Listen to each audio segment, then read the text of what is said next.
Correction pour l'exercice 6. Ceux qui ont regardé l'aide savent que quand on voit une phrase, on considère les angles déterminés par les droites EG et AD. C'est une bonne idée de prendre un feutre ou un surligneur et de repasser les deux droites en question. En général, on n'a pas le droit de le faire au feutre sur les figures géométriques, mais bon, là, l'objectif, c'est pas de faire une figure, c'est de bien comprendre. Un petit peu comme sur un brouillon. Donc, cite deux paires d'angles alternes internes. Ah, c'est intéressant. Alternes internes, déjà, je sais qu'ils vont forcément être internes. Donc, ils vont se situer dans la zone qui est comprise entre les deux droites vertes que je colorie ici en jaune. Première question, question A. Deux paires d'angles alternes internes déterminées par la séquente KC. Donc, la séquente KC, c'est celle-ci. Eh bien, les angles alternes internes.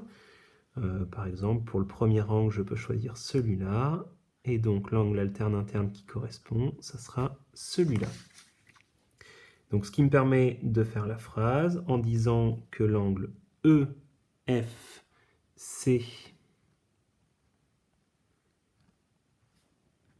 et l'angle FOA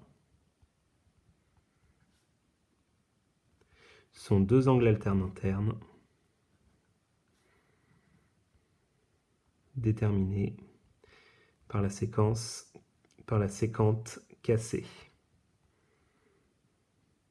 Il faut remarquer quelque chose, c'est que là je vous donne deux possibilités pour les noms des angles, mais il y avait beaucoup d'autres choix pour donner le nom. Par exemple, l'angle EFC. EFC, c'est cet angle rouge ici. J'aurais très bien pu l'appeler EFS ou EFT ou UFS ou UFC, ou dans l'autre sens, ça marche aussi, CFU ou CFE ou TFE, enfin bon, il y a plein de possibilités pour chaque angle. Donc moi je vous donne une correction, après c'est à vous de regarder à partir de vos connaissances de 6e si le nom que vous me proposez correspond bien aux angles que j'ai marqués dans la correction. Alors il faut faire attention, puisque là on pourrait croire que la question A elle est terminée, et en fait non, puisque la consigne demande pour la question A de citer deux paires d'angles alternes internes. Et si jamais on avait un doute, non, en fait on ne peut pas s'en servir ici, puisque ce sont les angles alternes internes qui sont déterminés, on en a déjà marqué deux. Mais bon, la consigne ici c'est vraiment citer deux paires pour chaque question.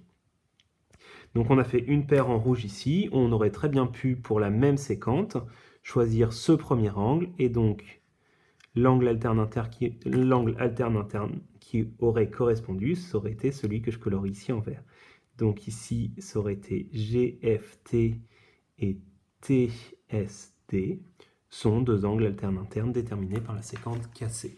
Je ne prends pas de votre temps pour me regarder tout écrire. Si vous voulez la correction écrite, vous l'avez sur Classroom et sur Pronote. On passe directement à la question B que je vous fais à l'oral.